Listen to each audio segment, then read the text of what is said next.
Welcome to study की 97।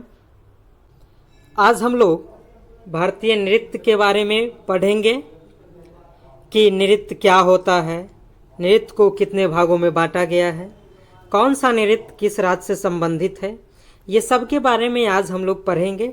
तो चलिए पहले जानते हैं कि नृत्य क्या होता है। तो नृत्य आपके दिमाग में जो चल रहा है वो यदि आप शारीरिक गतिविधि द्वारा बता रहे हों तो उसे ही नृत्य कहते हैं। मतलब आप अपने माइंड का एक्सप्रेशन यदि बॉडी मूवमेंट के द्वारा बता रहे हों तो उसे ही नृत्य कहते हैं। भारतीय नृत्य को दो वर्गों में बांटा गया है।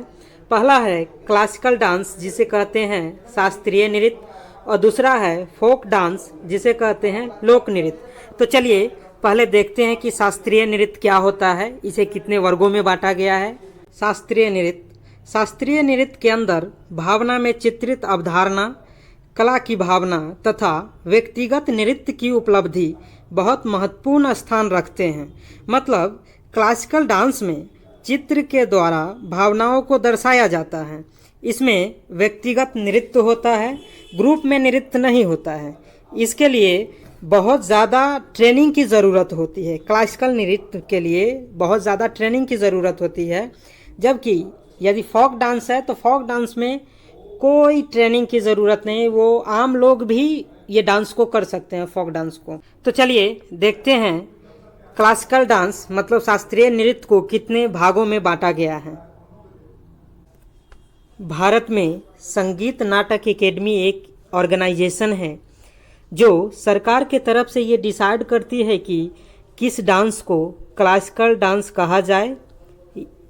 इन्होंने अभी तक 8 डांसेस को क्लासिकल डांसेस का दर्जा दिया है, जिसमें पहला है भारतनाट्यम, दूसरा है मोहिनीअट्टम, तीसरा है कथकली, चौथा है कथक, पांचवा है ओडिसी, छठा है कुचिपुड़ी, सातवां है मणिपुरी और आठवां है सतरिया।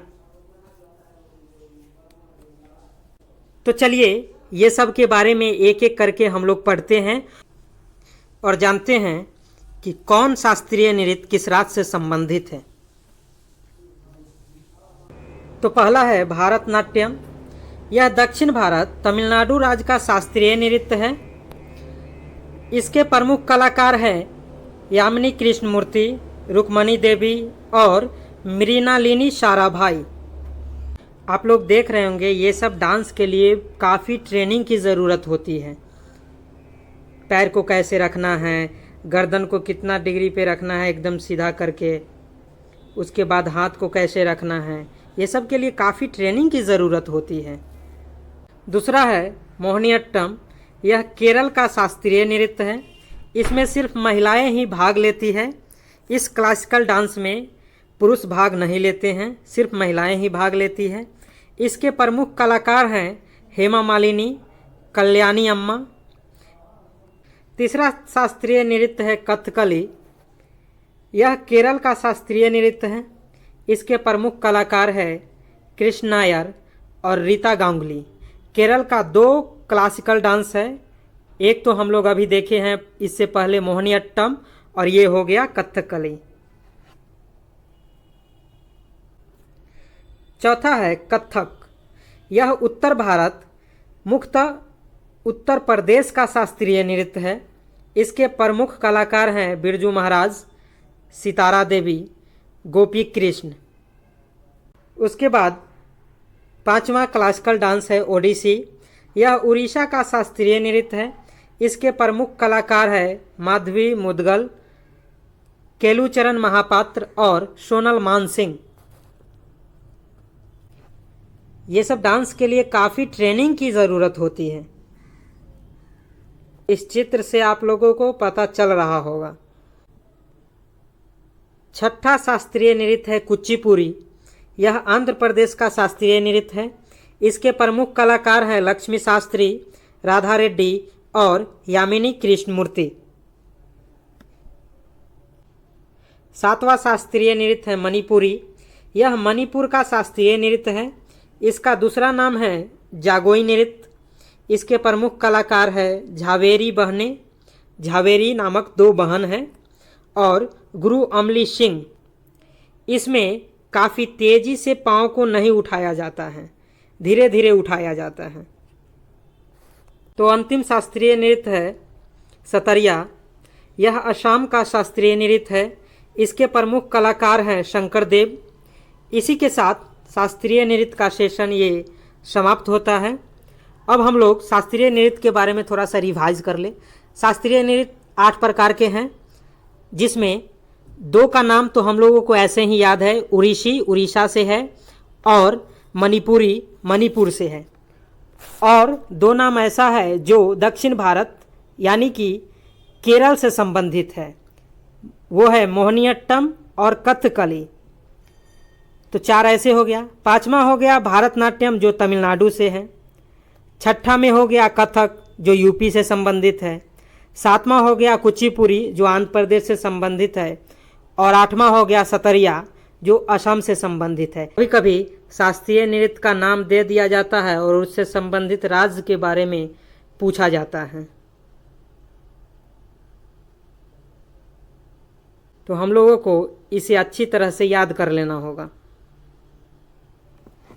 आगे चलते हैं फोक डांसेस की ओर, जिसे लोक नृत्य कहते हैं। तो लोक नृत्य, इस नृत्य में कोई खास पोशाक की ज़रूरत नहीं होती है। इसमें नृत्यकार आम आदमी होते हैं। इसको नियंत्रित करने वाला कोई एक संस्था नहीं है।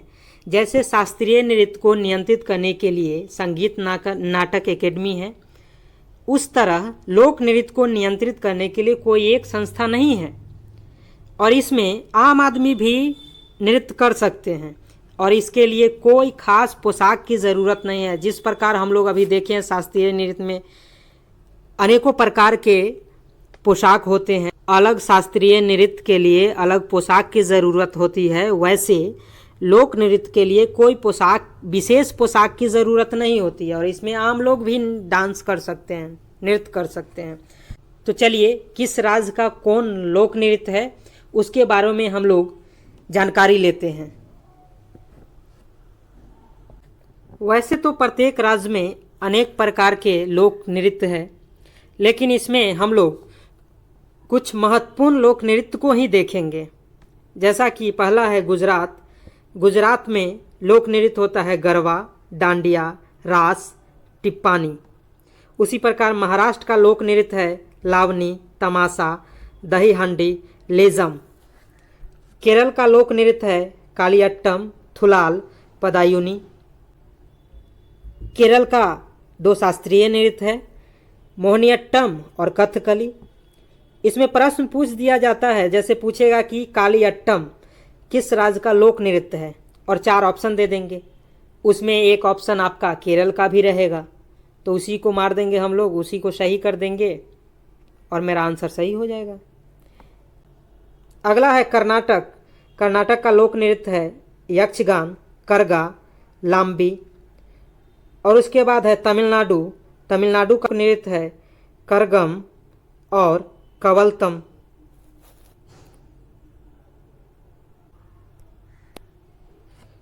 उसके बाद गोवा का लोक नृत्य है मांडी, झागोर और ढकनी। उसी प्रकार उड़ीसा का लोक नृत्य है छाऊ, दलचाई, माया सावरी। छत्तीसगढ़ का लोक नृत्य है नाचा, शुआ, टपाली। उत्तर प्रदेश का लोक नृत्य है रासलीला, नौटंकी, कजरी। उत्तराखंड का लोक नृत्य है छपेली, चांचरी। जम्मू कश्मीर का लोक नृत्य है दमाली, हिकात। राजस्थान का लोक नृत्य है घूमर, कठपुतली, पनिहारी। हिमाचल प्रदेश का लोक नृत्य है छपेली, चंबा, डफ। पंजाब का लोक नृत्य है भांगड़ा, गिद्धा। बिहार का लोक नृत्य है छऊ, मगही।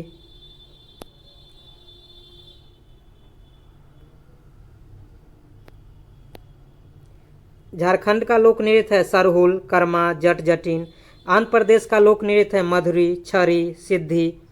असम का लोक नृत्य है बिहू, बिछुआ, खेल गोपाल। मेघालय का लोक नृत्य है लाहो, बांग्ला। तो इसी के साथ मेरा ये भारतीय नृत्य का सेशन समाप्त होता है।